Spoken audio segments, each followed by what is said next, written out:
Hey, travel friends! Today on Due to the Travel Bug, we're spending the day at the real North Pole, New York. Up in the Adirondacks, just outside Lake Placid, there's a little place where time stopped somewhere around 1950. It's Santa's Workshop in North Pole, New York. We're traveling around the Adirondacks in October, but no worries, it's Christmas here all year round.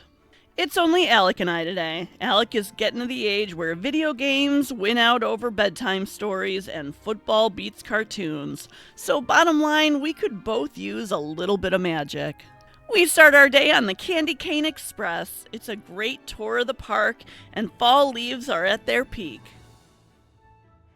The rides at Santa's Workshop aren't the high-tech thrill machines you'll find at mega amusement parks. No, these are delightfully retro, Christmas-themed, whimsical, and only slightly terrifying due to their age.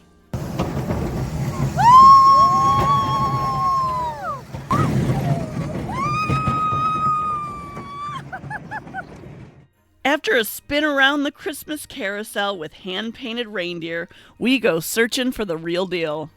Entering the reindeer barn, Alec is handed leaves to feed to Santa's master sleigh guiders. My heart melts as Alec interacts with the stars of every Christmas story we'd ever read and carol we've ever sung. This is a real highlight to visiting Santa's Workshop.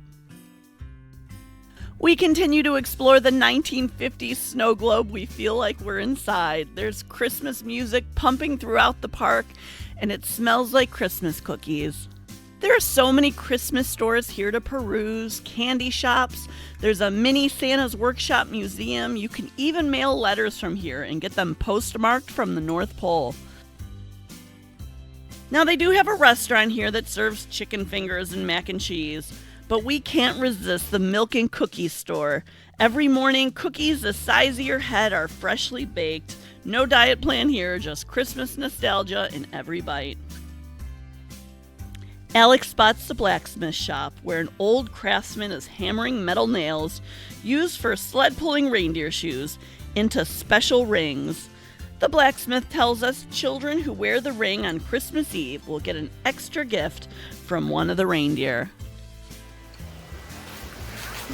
What does that nail? A mustard nail. It's a mustard nail, and it nails a shoe on a reindeer. Or just a horse. Or a horse, yeah.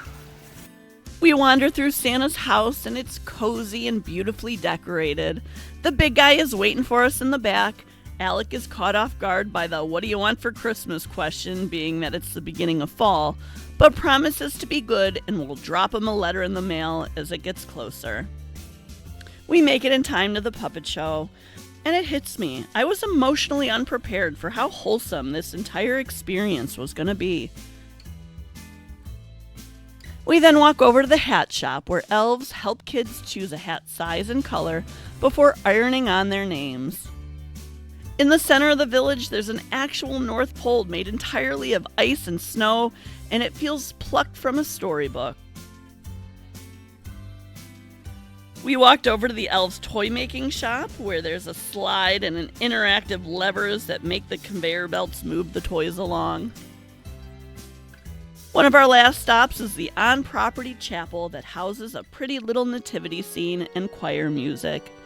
It kind of makes you just want to pause and pray, even if that prayer is just a simple thank you. For more unique travel shows, like and subscribe to see where Doodle Bug goes next.